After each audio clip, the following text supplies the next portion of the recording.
Esta pregunta es muy relevante también para los tiempos que estamos viviendo. Les damos gracias a todos los que envían sus preguntas. Y dice de la siguiente manera: ¿cómo pueden los cristianos participar activamente en la política sin comprometer los principios bíblicos? Ahí está lo difícil.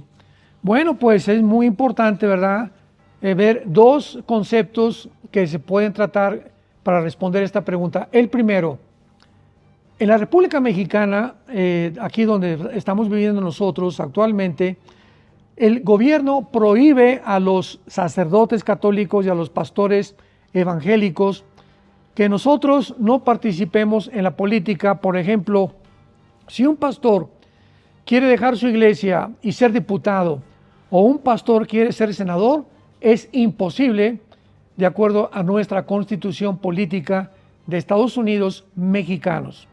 Entonces, si un pastor en México quiere ser pastor y ser diputado, no se puede. Tendría que dejar de ser pastor y convertirse en diputado.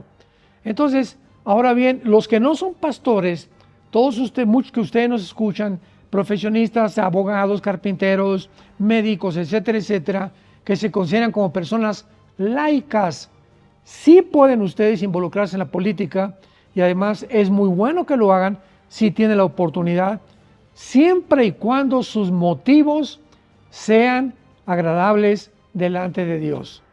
Que no te involucres en la política porque pues tu padrino es el gobernador, o tu tío es un diputado, o tienes un juez, ¿verdad?, que es tu primo, o que te bautizó, o que es tu compadre, porque cuando ya hay motivos equivocados para poder involucrarse en la política, pues entonces Dios no te va a bendecir, porque tus motivos son poder, o son dinero, o son influencia. Pero si tú tienes el anhelo de eres un verdadero patriota, amas México o la nación que sea, cualquiera que nos esté escuchando, que tú ames Argentina, que tú ames Estados Unidos, y que tengas un sentido patriótico, nacionalista profundo, y que tú creas que involucrándote como senador, como diputado, como gobernador de algún estado, puedas influir, bienvenido seas. Dios te va a bendecir grandemente, porque necesitamos estas voces cristianas en medio de tanta oscuridad que existe.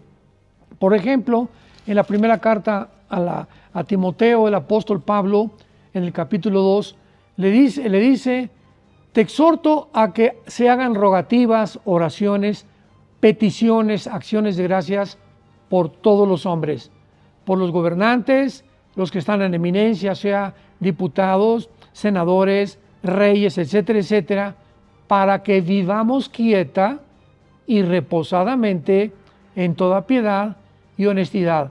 Porque esto, o sea, orar por los líderes, es agradable delante de Dios, nuestro Salvador. Porque Dios quiere que todos los hombres sean salvos y vengan al conocimiento de la verdad. Así que esta es otra de las obligaciones que tenemos como cristianos. ¿Cómo podemos nosotros, verdad, participar activamente en la política si no estamos en la política?